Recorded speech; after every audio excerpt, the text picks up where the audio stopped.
और अब बड़ी खबर इस वक्त ही एनआईए ने आतंकी तैमूर राणा को गिरफ्तार कर लिया है और तैमूर को एयरपोर्ट से लेकर निकली है। एनआईए पटियाला हाउस कोर्ट में तैमूर राणा को ले जा रही है। अभी तैमूर राणा को पेश करके रिमांड लेने की कोशिश करेगी। ये तस्वीरें आपके टीवी स्क्रीन पर। एनआईए की टीम तैमूर राणा को अपने साथ लेकर पटियाला हाउस कोर्ट की तरफ जा रही है। पटियाला हाउस कोर्ट जहां पर ले जाया जा रहा है तैमूर हुसैन राणा को। एनआईए की टीम इसे लेकर अमेरिका से भारत आई है। पालम उतरते ही, हवाई अड्डे पर उतरते ही एनआईए ने इसे गिरफ्तार किया। मेडिकल के बाद इसको अब पटियाला हाउस कोर्ट ले जाया जा रहा है। एक बड़ा काफिला है इस वक्त इस पूरा तैमूर राणा के साथ। आगे पीछे पुलिस की गाड़ियां, एम्बुलेंस तक साथ में चल रही है और किसी और को बीच में आने की इजाज़त नहीं है। और एक काफिला सीधा चलता चला जा रहा है। काफिले को देख के लग रहा है जैसे पूरा क्लियरेंस दिया गया है इस काफिले को। सीधे तेज़ी के साथ पटियाला हाउस कोर्ट, जो कि इंडिया गेट के पास में ही सर्किल के किनारे मौजूद है, वहां पर ले जाया जा रहा है तैमूर हुसैन राणा को। 14 किलोमीटर का ग्रीन कॉरिडोर दिल्ली में बनाया गया है। एक रफ्तार के साथ सारी गाड़ियां चलती चली जा रही हैं, जिससे कम से कम समय में पटियाला हाउस कोर्ट में तैमूर को पेश कर दिया जाए और पेश करने के तुरंत बाद रिमांड लेकर उसे इन्वेस्टिगेशन के लिए आगे ले जाया जाए।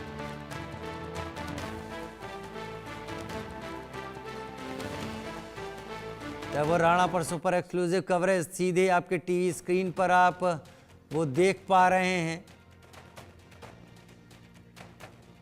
ये काफिला जो आगे चलता चला जा रहा है, यही है तैमूर हुसैन राणा को ले जाने वाला काफिला। धीरे धीरे ये काफिला पहुंच रहा है पटियाला हाउस कोर्ट कॉम्प्लेक्स, जहां पर अदालत इस वक्त अदालत के सामने, जज के सामने पेश किया जाएगा। हालांकि देर है, लेकिन उम्मीद यही है कि जज वहां पर मौजूद हैं, इसीलिए टीम पटियाला हाउस कोर्ट जा रही है।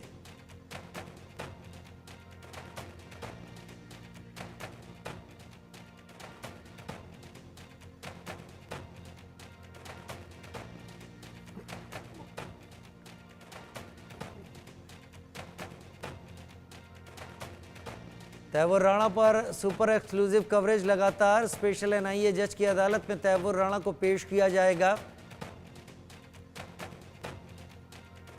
स्पेशल एनआईए जज चंद्रजीत सिंह के कोर्ट में तैमूर हुसैन राणा की पेशी होगी। आदित्य मेरे साथ जुड़ गए पटियाला हाउस कोर्ट से। आदित्य, क्या काफिला नजदीक पहुंच गया, क्या जानकारी और वहां पर क्या तैयारी?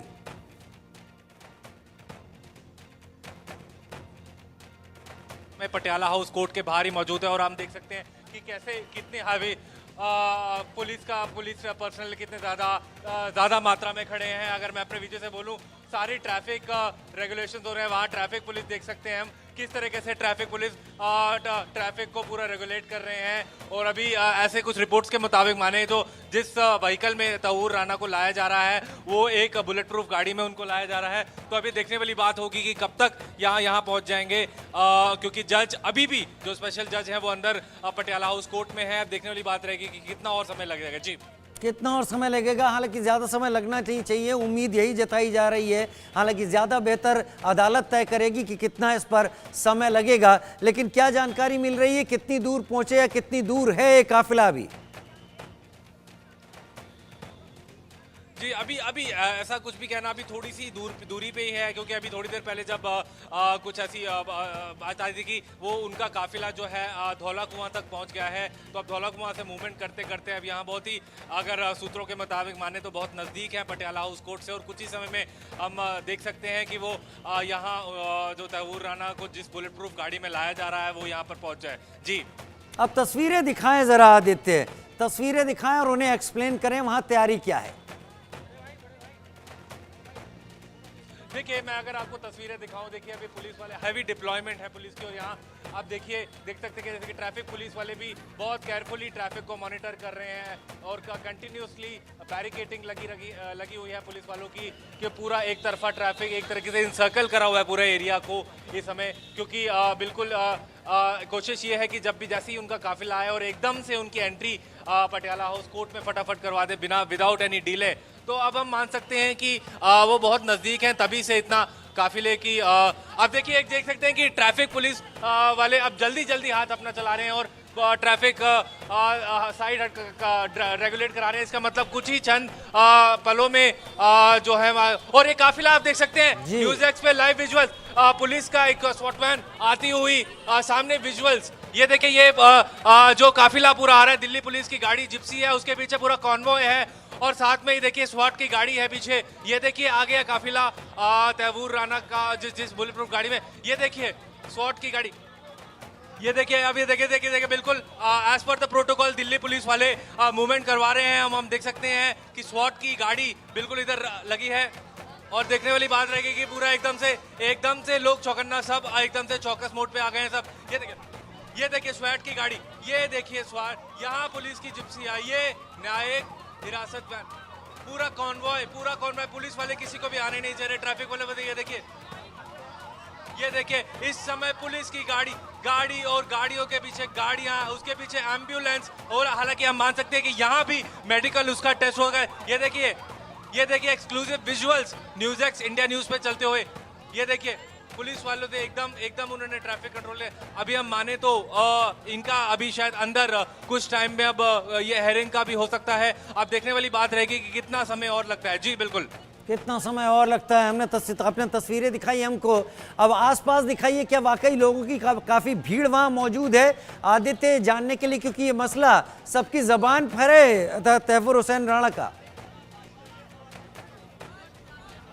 जी बिल्कुल, आप देखिए एकदम से पुलिस डिप्लॉयमेंट बढ़ गई है, एकदम से पुलिस वाले हरकत में आ गए हैं। वहां की पुलिस की जिप्सी पर देखिए ट्रैफिक पुलिस वाले एकदम से वो गुस्सा रहे हैं लोगों पे, किस तरह से ट्रैफिक एकदम से अचानक में सावधानी में मॉनिटर कर रहे हैं पुलिस वाले के। देखिए मूवमेंट कैसे किस तरह से एकदम से मूवमेंट चल रही है, एकदम से अजीबोगरीब मूवमेंट हुई है पुलिस वालों की। ये देखिए सब ट्रैफिक को रेगुलेट करते हुए सारी एहतियात बरत रहे हैं दिल्ली पुलिस के ये पुलिसकर्मी। आप देखने वाली बात होगी कि कितना और समय लगता है पूरी चीजों को दिखाने में। एकदम से पुलिस वाले पूरा सिचुएशन का जायजा ले रहे हैं और पूरा कंट्रोल में रहने स्थिति को। जी जावेद मेरे साथ इस वक्त जुड़े हुए हैं। जावेद, क्या क्या कार्रवाई होनी है? आज कोर्ट काफिला पहुंच चुका है और देखिए राजीव, इस वक्त देश की सबसे बड़ी ये खबर है और देश की जीत हुई है तैवूर राणा को भारत लाने में, और कहीं ना कहीं भारत सरकार और देश की तमाम सेंट्रल एजेंसियां इस वक्त बेहद खुश होंगी, क्योंकि उनका जो मोस्ट वांटेड आतंकी था, जो मास्टरमाइंड था 26/11 का जो आतंकी हमला मुंबई में हुआ था, मुंबई उस वक्त दहल चुकी थी, उसका जो मास्टरमाइंड है, उस साजिशकर्ताओं में से जो एक मास्टरमाइंड है, वो इस वक्त भारत पहुंच चुका है। और इस वक्त जैसा कि मेरे सहयोगी आदित्य बता रहे हैं कि थोड़ी देर में शायद जिस तरीके से मूवमेंट हो रहा है, जिस तरीके से अरेंजमेंट लगा है, ट्रैफिक और डिप्लॉयमेंट हुई दिल्ली पुलिस का, वैसे में ये अंदाजा लगाया जा रहा है कि सीधा उसे पटियाला हाउस कोर्ट यानी कि एनआईए की जो कोर्ट है वहां पर उसे लाया जा सकता है। उसके बाद वहां से सीधा एनआईए के हेडक्वार्टर ले जाया जाएगा, जहां से उसकी इन्वेस्टिगेशन शुरुआत होगी। यहां देखिए सिक्योरिटी को लेकर रात से शाम से ये खबर चल रही थी कि अब तैवूर राणा को लेकर निकला जाएगा, थोड़ी देर में निकला जाएगा, लेकिन जो एनआईए सोर्स बता रहे थे उसके बाद जिस तरीके से एनआईए की तरफ से पहली तस्वीर आई तैवूर राणा को लेकर और उसमें उसके बैग को दिखाया गया और बाकी जो एजेंसी के जो अधिकारी थे जो तैवूर राणा के साथ थे उनके भी बैग को दिखाया गया, जिससे कि उस वक्त आइडेंटिफिकेशन कराने की जरूरत नहीं चाह रही थी, क्योंकि बहुत सारे मामले हैं सिक्योरिटी को लेकर, सुरक्षा को लेकर ही तैवूर राणा को यहां से जो इन गेट है यहां से नहीं निकाला गया। और अब देखिए कि दिल्ली पुलिस यहां से निकल चुकी है। राजीव, देखिए दिल्ली पुलिस की जो डिप्लॉयमेंट थी अंदर की तरफ, वो दिल्ली पुलिस की जो जिप्सी है, दिल्ली पुलिस के जो बाइक पे जो पुलिस के स्टाफ्स हैं वो अब यहां से निकल चुके हैं, यानी कि तैवूर राणा जो है। ठीक है, मैं आदित्य का रुख कर लेता हूं। हाँ, मैं आदित्य का रुख कर रहा हूं। आदित्य कुछ इशारा कर रहे हैं। आदित्य बताइए क्या चल रहा है वहां? देखिए एकदम से पुलिस वाले एकदम से हरकत में आ गए। अगर हम देखेंगे यहाँ सारे दूसरे जो कोशिश कर रहे हैं कि अंदर से विजुअल बनाइए, देखिए यहाँ पर पूरा ट्रैफिक पुलिस एकदम मुस्तैदी से ट्रैफिक कंट्रोल करते हुए एकदम से हरकत में आए और पुलिस वालों की ज्यादा एकदम से डिप्लॉयमेंट बढ़ी है यहाँ उधर। अगर मैं अपने विजय से बोलूं तो ये पुलिस वाले सारे डंडे लेके हाथ में खड़े हैं इस समय कि कोई ना कोई ऐसी अनटोवर्ड इंसिडेंट ना हो इस समय। और स्वैट की गाड़ी अगर हम दिखाएं, स्वैट की गाड़ी बिल्कुल इसी स्पॉट पे खड़ी है। आप देखिए स्वैट की गाड़ी यहीं पर खड़ी है, इसका मतलब यहाँ पर कुछ वो सिक्योरिटी प्रोटोकॉल अभी भी प्लेस में है। सारी चीजों को ध्यान में रखा जा रहा है पूरे एरिया के, कोई इश्यू ऐसा प्रॉब्लम ना हो। जी इसका मतलब आदित्य कोर्ट के अंदर सीधे ही ले गए होंगे उसको। मैं जावेद का रुख कर लेता हूं। जावेद, क्या उम्मीद, आपकी वकीलों से बात हुई होगी, कोर्ट में तो पहुंच चुके हैं, सीधे जज के सामने ही ले जाना है या और कोई प्रक्रिया उससे पहले? देखिए जो जानकारी राजीव, जो जानकारों के हिसाब से अगर हम बात करें तो जो पहली जो पेशी है, जो फर्स्ट प्रेजेंट किया जा रहा है, जो प्रोड्यूस किया जा रहा है, उसमें फिजिकली ही प्रोड्यूस करने की बात आती है आमतौर पर। इतने बड़े जो आतंकी की बात करें या किसी बड़े गैंगस्टर्स की बात करें, तो अभी जिस तरीके से उसे एनआईए के कोर्ट में प्रोड्यूस किया जाएगा और जिस तरीके से हमारे सहयोगी बता रहे हैं और जानकारी भी आ रही है कि जज पहले से बैठे हुए हैं कोर्ट में और जिस तरह से 10:02 के आसपास तौर राना को यहाँ से सुरक्षा को देखते हुए दूसरे गेट से निकाला गया और अब जो है कि एनआईए पूरी तरीके से तैयारी कर चुकी है। और ऐसा जानकारी मिल रहा है राजीव कि जब तौर राना यहाँ पे अंदर शाम के वक्त जब उसके जो यूएस की स्पेशल फ्लाइट यहाँ पे जब लैंड की थी, तो वहां पर जो एक प्रोसेस होता है अरेस्टिंग का औपचारिक तौर पर, वो लीगल प्रोसेस होने के बाद कुछ चीजें जानकारी हासिल करने की कोशिश की गई थी जो तौर राना से, यानी कि इनिशियल जो इंफॉर्मेशन होता है आमतौर पर, वो इनिशियल इंफॉर्मेशन जानने की कोशिश की गई कि इस केस से रिलेटेड कि तौर राना जिस तरीके से अपनी लगातार याचिका कोर्ट में डाल रहा था अमेरिका के सुप्रीम कोर्ट में कि उसे भारत ना भेजा जाए, उसका जो मामला वो अमेरिका में ही चले, वो एक मुस्लिम समुदाय से पाकिस्तानी मुस्लिम है, इसलिए उसे टारगेट किया जा सकता है, उसको टॉर्चर किया जा सकता है, इस तरह की तमाम वो दलीलें दे रहा था। लेकिन अब जबकि वो बाकायदा भारत के केंद्रीय जांच एजेंसी एनआईए के कोर्ट में वो जो जानकारी मिल रही कि वो पहुंच उसको प्रोड्यूस किया जा रहा है, तो जाहिर सी बात है कि एनआईए अपनी पूरी तैयारी कर चुका है। क्योंकि एनआईए की तैयारी ये आज की नहीं है राजीव, एनआईए की तैयारी साल 2009 से ये तैयारी चल रही है और जिस तरीके से साल 2019 में एक पूरी रिपोर्ट सबमिट की गई थी अमेरिकन गवर्नमेंट और उस वक्त के मौजूदा सरकार और अमेरिका के सुप्रीम कोर्ट में प्रत्यापन के लिए फिर 2020 में अस्थायी गिरफ्तारी की भी मांग की गई थी, तो एनआईए अपनी तरफ से पूरी तैयार है। तो ऐसे में एनआईए कहीं ना कहीं एक बड़ी खबर का रुख कर रहा हूं, मैं बड़ी खबर का रुख कर रहा हूं। एनआईए ने जज के कोर्ट में पेशी करवा दी है तैवूर हुसैन राणा की। एनआईए तैवूर की 14 दिन की कस्टडी मांग सकती है। जैसा कि हम सभी जानते हैं अधिकतम 14 दिन की कस्टडी दी जा सकती है, तो लिहाजा एनआईए उन 14 दिन की कस्टडी मांग रही है तैवूर हुसैन राणा की और इन 14 दिनों में लगातार बेरोक टोक पूछताछ सवाल जवाब करके इस पूरे हादसे को, पूरे घटनाक्रम को तैवूर हुसैन राणा के जरिए पता करने की कोशिश करेगी। कौन कौन उसके संपर्क में था, भारत में उसके संपर्क में कौन आता रहा, भारत में पैसा कौन मुहैया कराता रहा, भारत में वो कौन लोग हैं जो आईएसआई या पाकिस्तानी आर्मी के संपर्क में हैं, भारत में वो कौन लोग हैं जो तैवूर हुसैन राणा और दाऊद गिलानी यानी डेविड कोलमैन हेडली को मदद करते रहे इससे पहले कि ये घटनाक्रम मुंबई में होता। 2006 से 2008 के बीच में लगातार तैवूर और डेविड कोलमैन हेडली इस सब को लेकर अपना काम करते रहे। जावेद हैं, जावेद विस्तार से बताइए।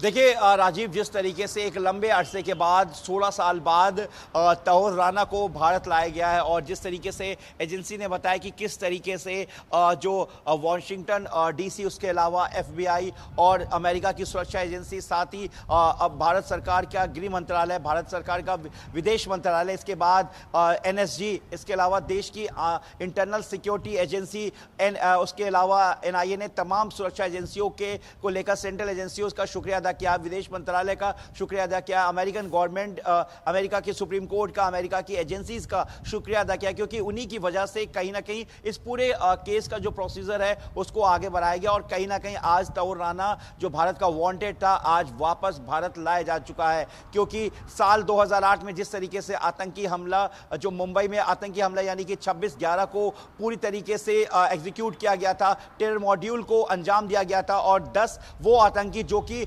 समुद्र के रास्ते बहुत ही साजिशन तरीके से और बहुत ही एक बड़ी साजिश रची गई थी। और इसका जो रूट, जो इस टेरर मैप का जो रूट मैप है राजीव, वो साल 2002 से ही तैयार किया जा चुका था, क्योंकि साल 2002 से 5 के बीच में डेविड कॉलिन हेडली है वो टेरर कैंप को उसने ज्वाइन किया था। वहां पे टेरर जो आतंकी लश्कर तौबा का जो आतंकी कैंप था वहां पे उसने बाकायदा ट्रेनिंग ली थी। उसके बाद तौर राना की एक फर्जी कंपनी के बेस पर, प्लेसमेंट एजेंसी के बेस पर वो भारत आया था और 5 बार वो भारत में आ चुका था और उसके पीछे का जो मकसद था वो टारगेट रैकी करना था, यानी कि वो टारगेट जो आतंकियों को अंजाम देना था। यानी कि इसकी जो स्क्रिप्ट है पूरी तरीके से पहले से तैयार कर ली गई थी। आप एक चीज और मैं बीच में बताना चाहूंगा कि आज 64 साल का तौर राना हो चुका है और उस वक्त यानी कि 16 साल पहले तकरीबन 45 से 40 साल के बीच आज उस वक्त की उम्र रही होगी और किस तरीके से उसने पूरे। आदित्य मेरे साथ इस वक्त जुड़े, मैं आदित्य का रुख करूंगा। आदित्य, पता चल रहा है कि इन कैमरा प्रोसीडिंग है, मीडिया अलाउ नहीं है? जी बिल्कुल, कोर्ट का रूम के अंदर, कोर्ट के अंदर किसी को नहीं जाने दे रहे। अगर मैं अपने विजय से बोलूं, वो विजुअल दिखाएं कि कोर्ट का जो दरवाजा है वो बंद कर दिया गया है। देखिए बंद कर दिया गया है, कोई मीडिया एंट्री नहीं है। काफी मीडिया की एंट्री बिल्कुल रोक दी है। कोर्ट हम गेट नंबर 4 के बाहर खड़े हैं और गेट नंबर 4 के बाहर बिल्कुल एंट्री रोक दी है, किसी मीडिया को आगे नहीं जाने दे रहे। बैरिकेड लगे हुए हैं हर जगह और देखिए कुछ ऐसे भी हमारे जो हैं कोशिश कर रहे हैं कि तंदीरों के अंदर से अंदर विजुअल बनाएं और देखिए बिल्कुल गेट बंद है इस समय। देखिए तो ये साफ तौर पे बात है कि ये जो प्रोड्यूस होगा, जो कोर्ट के आगे जब प्रोड्यूस होंगे वो जज के सामने होंगे, उसमें मीडिया अलाउड नहीं है। ये देखने वाली बात रहेगी। जी बिल्कुल, जी हाँ, मीडिया अलाउड नहीं है। हालांकि इन कैमरा प्रोसीडिंग ही इसे कहा जा रहा है, यानी ज़्यादा वक्त नहीं लगने वाला है। एनआईए ने कस्टडी 14 दिन की मांगी है और यही उम्मीद है कि इसी बात पर ही वहाँ पर जो प्रोसिक्यूशन है वो अपनी बात रखेगा। वहाँ पर और क्या कुछ ऐसा दिख रहा है जो आप दिखाना चाहेंगे, क्योंकि काफ़ी भीड़ वहाँ पर दिखाई पड़ रही है आदित्य? जी बिल्कुल, एकदम से पुलिस का जो जमावड़ा है ज्यादा बढ़ गया है। अभी हमने देखा था वहां की जो, अगर मैं अपने विजय से कहूं कि वहां से एक स्वाट गाड़ी के आगे पुलिस की जिप्सी भी खड़ी है। और इस समय अगर हम बात करें इस जो कस्टडी एनआईए जो तौर राणा की जो कस्टडी मांगेगी वो 14 दिन की मांगेगी, उसमें से सबसे अहम सबूत जो एनआईए के पास है वो जो 26/11 टेरर अटैक्स के जो ट्रायल रिकॉर्ड्स हैं उसके हैं। उसमें क्योंकि ट्रायल रिकॉर्ड्स में साफ साफ नाम जो है डेविड कोलेमन हेडली और तैमूर राणा का उसमें नाम है, तो इस बेसिस पर जो है तैमूर राणा की कस्टडी एनआईए को डेफिनेटली मिल जाएगी, जो बात हो रही है। जी मिल जाएगी, ऐसी आप उम्मीद लगा सकते हैं कि ऐसा होगा। जावेद मेरे साथ हैं। जावेद, आप बताइए विस्तार से, कोर्ट में कार्रवाई 14 दिन की कस्टडी मांगी गई है जैसी अभी खबर सामने आ रही है कई एक सोर्सेज से, तो आगे क्या, कब तक उम्मीद लगती है कि सब कुछ स्थिति साफ हो जाएगी?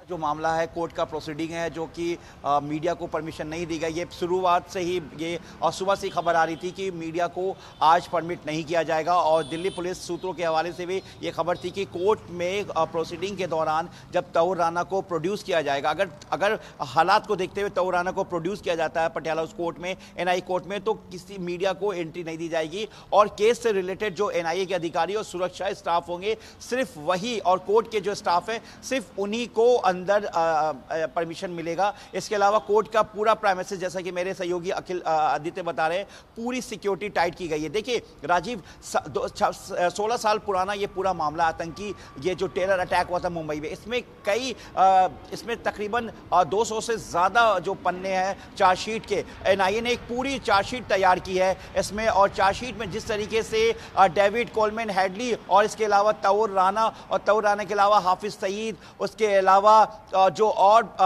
पाकिस्तान बेस के जो आतंकी हैं जिनकी डोजियर को भी तैयार किया गया है, जिसमें से दो की जो आइडेंटिटी है या दो की तस्वीर वो इस वक्त नहीं है एनआईए के पास, लेकिन बाकियों की जो डोजियर तैयार की गई वो पूरी तस्वीर के साथ डोजियर को तैयार किया गया है। तो ऐसे में एनआईए के पास वो तमाम एविडेंस मौजूद है, तमाम वो गवाह मौजूद हैं। और मैं आपको बता दूं कि जिस तरीके से उज्जवल निकम, जो कि एक बड़े एडवोकेट हैं और उस वक्त 26/11 को लेकर उन्होंने कानूनी लड़ाई लड़ी थी, और इसमें जो भी कोर्ट की प्रोसीडिंग उस वक्त मुंबई में हुआ था, जिसे बाद में एनआईए को ट्रांसफर किया गया, साल 2009 में एनआईए ने इस केस को हैंडओवर किया और एक एफआईआर दर्ज किया जिसमें यूएपीए के तहत भी मामला दर्ज किया गया। इसके अलावा 120 भी यानी कि षड्यंत्र, इसके अलावा 121 और इसके अलावा कई और संगीन धाराओं में इस मामले को दर्ज किया गया था। तो इस मामले को लेते हुए एनआईए के पास जो एनआईए की अपनी एक रिपोर्ट तैयार है, जो उन्होंने अमेरिकन गवर्नमेंट को जो अभी हाल के दिनों में और साल 2019 में जो उन्होंने एक रिपोर्ट तैयार की थी, केंद्रीय जांच एजेंसी ने जो रिपोर्ट दी थी कि किस लिए तौर राना भारत के लिए बेहद खास है, तो वो तमाम एविडेंस, वो तमाम डॉक्यूमेंटेशन को कोर्ट के सामने रखा जाएगा। हालांकि आपको बता दें कि सुबह में भी एनआईए की एक टीम कोर्ट गई थी और हो सकता है कि शायद वो पहले से उन तमाम डॉक्यूमेंटेशन को, दस्तावेज को कोर्ट के सामने पहले से रखा हो, क्योंकि देखिए 16 साल का लंबा समय है राजीव, और जो एनआईए की चार्जशीट है जो कोर्ट में दायर किया गया था वो तकरीबन 200 से ज़्यादा पन्ना है, यानी कि 1000 पन्ने के करीब है ये जो चार्जशीट के पूरे जो डॉक्यूमेंट्स है। उसके अलावा एनआईए की अपनी इन्वेस्टिगेशन रिपोर्ट है, कई लोगों के बयान दर्ज है, इसमें टेरर मॉड्यूल को किस तरीके से अंजाम दिया गया, कैसे पूरा एक रूट मैप तैयार किया गया, किस तरीके से आईएसआई, लश्कर तौयबा और हुजी इसमें शामिल थे, किस तरीके से इस पूरे साजिश को एक लंबे समय से एग्जीक्यूट किया जा रहा था, कौन कौन से हैंडलर हो सकते हैं। शायद एनआईए सुरक्षा कारणों से अभी उन हैंडलर्स के नाम को ना रखे, लेकिन कोर्ट के सामने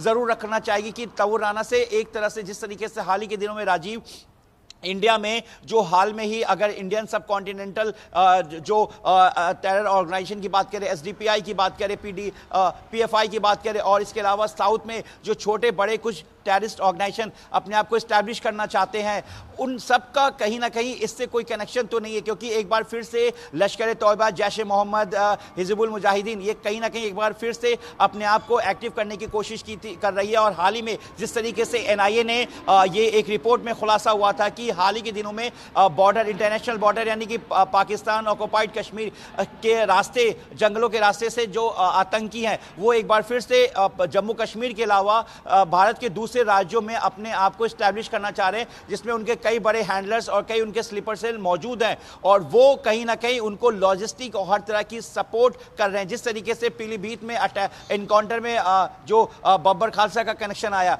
और हाल ही के दिनों में जिस तरीके से पाकिस्तान में बैठे बीकेआई, बब्बर खालसा इंटरनेशनल, पाकिस्तान के इशारे पर हिंदुस्तान में टेरर मॉड्यूल को अंजाम देने की कोशिश कर रहा है। ऐसे में जिस तरीके से तौर राना 16 साल बाद हिंदुस्तान में भारत की एक पकड़ मजबूत के साथ साथ देश की सुरक्षा एजेंसियों के पहल से यहां आया है, तो एजेंसी के पास ऐसे कई एविडेंस है, कई ऐसे दस्तावेज है जिसको लेकर एनआईए ये चाहती है, और एनआईए चाहेगी कि कोर्ट के सामने की जो कस्टडी है, जो रिमांड है तौर राना की, वो लंबे समय की मिले, जिससे कि अभी उसे तौर राना को इन्वेस्टिगेशन के बाद कुछ ऐसे जगहों पर भी ले जाएगी एनआईए, जो जानकारी मिल रही कि जहां पर उसने रैकी किया था, मुंबई के अलावा उत्तर प्रदेश में अगर आगरा की बात करें, इसके अलावा कुछ और जगह है। दूसरी बात, तौर राना जो उसके कौन कौन से हैंडलर्स हैं, किस तरीके से पूरा एग्जीक्यूट किया गया, किस तरह से फंडिंग की गई, किस तरीके से वो रुका। मुंबई के पवई में एक होटल में वो रुका था, जहां से उसके रुकने के 5 दिन बाद ही मुंबई में आतंकी हमला हुआ, जिसमें जीपीएस को लेकर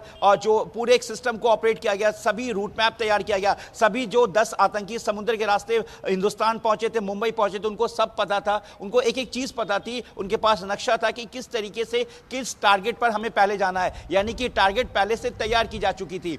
जो हेडली है वो भी 5 बार भारत आ चुका था, उसने भी अपने जो टारगेट को कंप्लीट कर चुका था। जानकारी ये भी है कि सिर्फ मुंबई नहीं, मुंबई के अलावा भारत के और भी राज्य के बड़े शहरों को जो है टेरर मॉड्यूल में यानी कि एक बड़ा अंजाम देना था, लेकिन ऐसा नहीं हो सका। और लगातार जो देश की सुरक्षा एजेंसी है उनके पास इतने अहम दस्तावेज हैं, उनके पास तमाम वो सबूत है, वो डोजियर्स जो तैयार किया गया इन 16 साल में तौर राना को लेकर, वो तमाम डॉक्यूमेंट्स जो तैयार किए गए, उन सब के बेस पर वो जो आज कोर्ट में एनआईए अपनी तैयारी के साथ जाएगी, क्योंकि एनआईए 16 साल से तैयारी कर रही है और एनआईए के लिए आज सुरक्षा एजेंसी के लिए सबसे बड़ा दिन है। और ऐसे में ये माना जा रहा है कि जो रिमांड का जो समय है वो ज़्यादा बढ़ सकता है, क्योंकि मुंबई भी ट्रांजिट रिमांड पर एनआईए तौर राना को लेकर जाएगी, क्योंकि मुंबई में आतंकी हमला हुआ था, वहां पूरा टेरर मॉड्यूल हुआ था, वारदात को अंजाम दिया गया था, आतंकी गतिविधि को। तो इसको लेकर जो है ट्रांजिट रिमांड पर उसे मुंबई भी ले जाया जा सकता है, लेकिन अभी कब ले जाया जाएगा ये अभी साफ नहीं है। लेकिन फिलहाल अभी एनआईए के लिए ये सबसे इंपॉर्टेंट है कि वो उसके जो अधिकारी जो एनआईए की तरफ से बनाए गए हैं, वो 4 अधिकारी जो हैं वो एनआईए के, वो तौर राना से पूछताछ करेंगे। तो कुल मिला के एनआईए अपनी तरफ से पूरी तरह से तैयार है, सेंट्रल एजेंसी, कि तौर राना को कितने दिन के लिए रिमांड लेना। अब ये देखना है कि कोर्ट की तरफ से कितने दिन की रिमांड मिलती है। जी राजीव, क्या जो कानून सम्मत है जावेद, वो अधिकतम 14 दिन की रिमांड दी जा सकती है? और अगर ऐसा है तो इस मसले में एनआईए अगर 14 दिन की रिमांड मांग रही है तो जाहिर सी बात है कि एनआईए इस बीच में तैयारी करके बैठी होगी कि उसे इन 14 दिन में क्या करना है।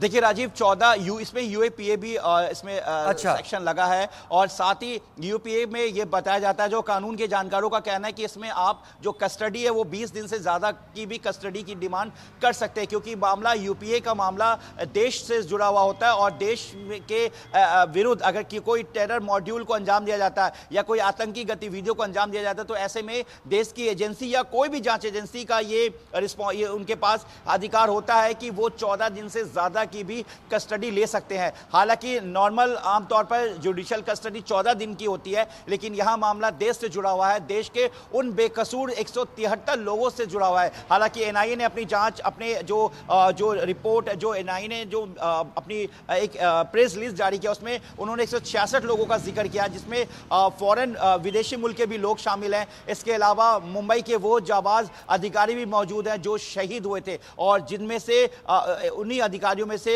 अजमल कसाब को पकड़ा गया, और अजमल कसाब के अलावा बाकी जो 9 आतंकी थे उनको मार गिराया गया। 26, 27 और 28 नवंबर की रात, शायद नवंबर का दिन, माफ कीजिएगा, दिन शायद ही कोई भूल सकता है, जिस वक्त मुंबई को दहलाने की पूरी कोशिश की गई थी। लेकिन सबसे बड़ी बात यह कि हमारी मुंबई पुलिस, हमारे जवाज जो मुंबई पुलिस के जवाज सिपाही थे, उसके अलावा हमारी एनएसजी जिसने आखिर में जाकर इस पूरे कमान को संभाला, और लगातार आतंकी अपने नापाक मंसूबों को कामयाब करने में लगे हुए थे। तो ऐसे में कहीं ना कहीं उन आतंकियों को 28 नवंबर को पूरी तरीके से रोक दिया गया, और इसमें मुंबई पुलिस के कई जाबाज जो अधिकारी शहीद हो गए। तो ऐसे में देखिए, जो मामला मुंबई कोर्ट से भी है, लेकिन मामला अब एनआईए के पास है, क्योंकि 2009 में एनआईए ने इस मामले को दर्ज किया था। तो ये हो सकता है कि 14 दिन से ज़्यादा की भी कस्टडी मिल सकती है, या फिर अभी इनिशियल हो सकता है कि कोर्ट की तरफ से जो जुडिशियल जो कस्टडी है वो कम समय का मिले। लेकिन माना यही जा रहा है कि 14 दिन के करीब या 14 दिन से ज़्यादा की कस्टडी मिल सकती, क्योंकि बहुत सारी इन्वेस्टिगेशन बाकी है, बहुत सारी जांच बाकी है, और अब कहीं ना कहीं तौर राना की जो मुश्किलें हैं वो बढ़ने वाली, क्योंकि वो भारत के सरजमी पे पहुंच चुका है। जी राजीव, हम बड़ी खबर बताते हैं जो लगातार स्क्रीन के नीचे आ रही है। स्पेशल एनआईए जज की अदालत में तैमूर राणा को पेश कर दिया गया है, और वहां पर स्पेशल एनआईए जज चंद्रजीत सिंह की अदालत में तैमूर